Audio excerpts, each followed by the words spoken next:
So given a triangle, vector, let's call this u, let's call this vector v. And in order to find the angle between these two vectors, what I'm going to do is connect the third segment. So connect these two, and for this particular vector, it's v minus u. So in order to calculate this, you have to then use the law of cosine, which is, for this case, the length of, if I were to label these as ABC, the length of AB squared should equal to CB squared plus CA squared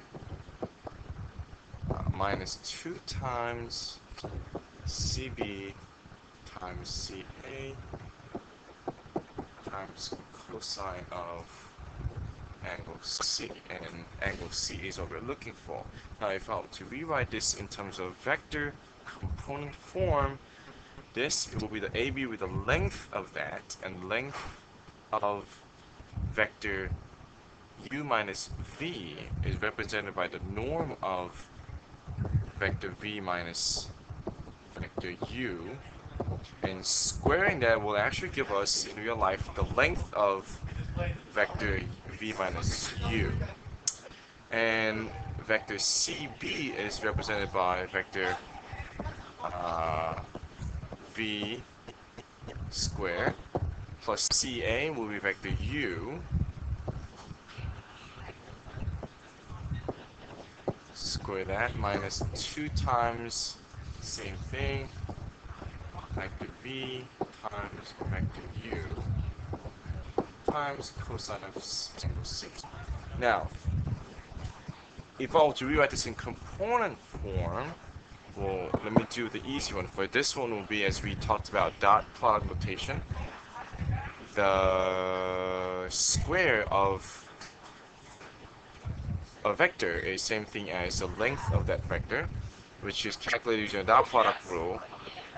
v1 square plus v2 square. Same thing likewise, u1 square plus u2 square minus the same thing here. No more each of those. And for this, it's a little confusing here. We have to be careful. u1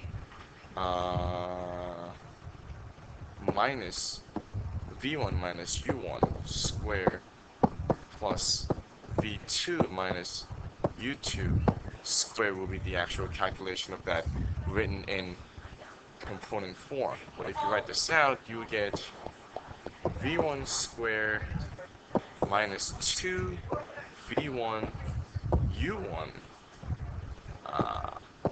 plus u1 square.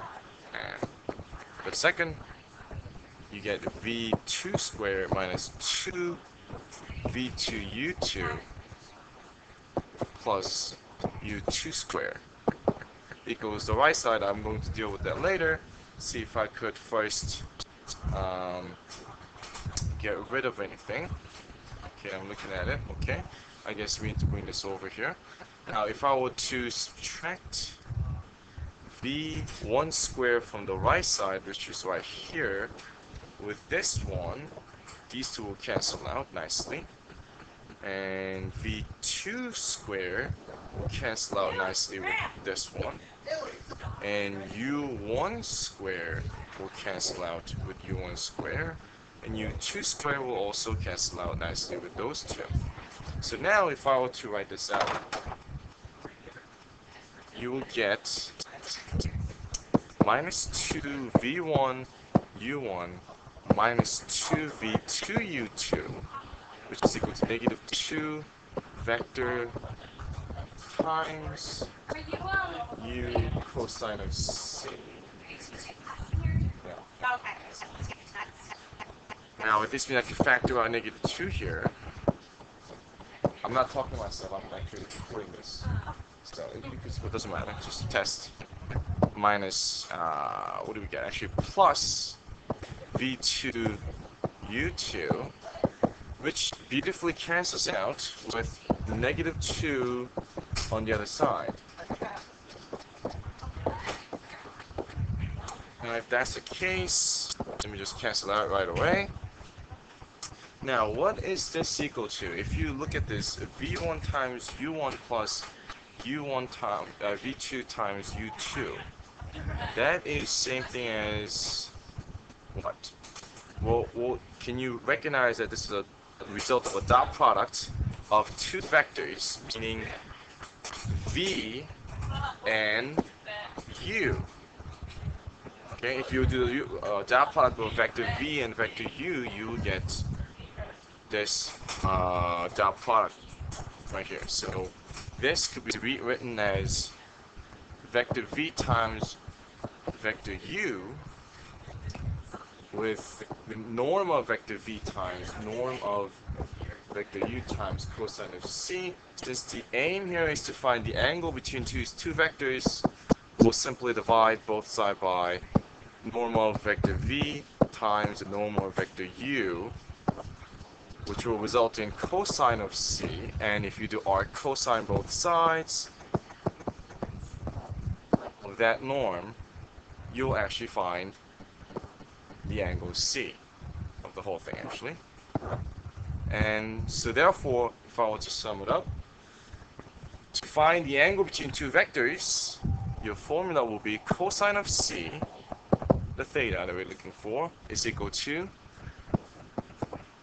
the vector v times vector u using the product, dot product, and find the norm of vector v times the norm of vector u will be the formula for finding the angle between two vectors. Alright? Nicely done. So you should practice with an exercise.